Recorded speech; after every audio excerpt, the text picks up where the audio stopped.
Imagine standing in a private library so vast it holds 50,000 books.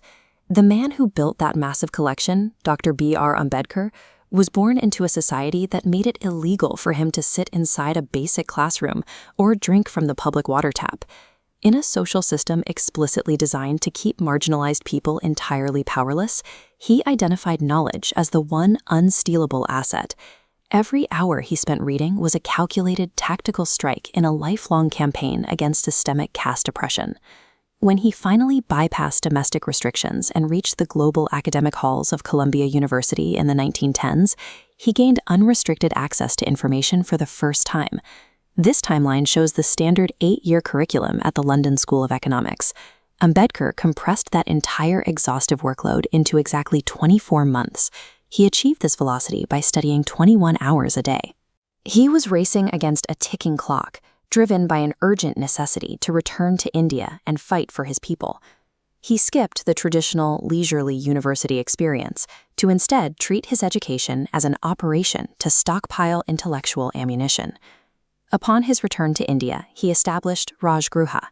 The house was designed specifically to store and organize the massive research operation he was building for the coming struggle. Looking at this network map of his collection, we see clear clusters forming around law, economics, and sociology. He integrated these distinct disciplines into a unified defense system designed to dismantle ancient social dogmas. He soon transitioned from the quiet research of his study to the active practice of law, qualifying as a barrister to apply his theories in the real world. As he led public protests for water rights and social dignity, his legal training allowed him to defend activists against state police power. He provided the logical framework that supported the physical courage of the movement. He summarized this approach with a single, clear directive: Shiksha wo hatiyar hai, jo har zanjir tor sakta hai.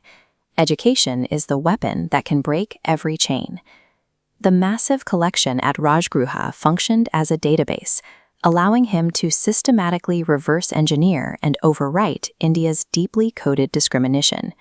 His ultimate mandate arrived with Indian independence. He was tasked with constructing the legal framework for an entirely new nation. To accomplish this, he cross-referenced his encyclopedic grasp of global democracies, synthesizing decades of international legal theory into a uniquely Indian context. As the chief architect of the Constitution, he embedded explicit mechanisms of equality directly into the operating code of the world's largest democracy. Those sleepless nights speed reading in London, and the thousands of texts hoarded inside Rajgruha translated directly into the guaranteed legal rights of hundreds of millions of citizens. This legacy earned him the title Gyan Ka Suraj, the Sun of Knowledge. His scholarship provided the evidence needed to challenge a social order that had remained static for centuries. Dr. Ambedkar's method proves that true scholarship is never about hoarding facts for personal prestige. It is about acquiring knowledge and wielding it to build a structurally fair world.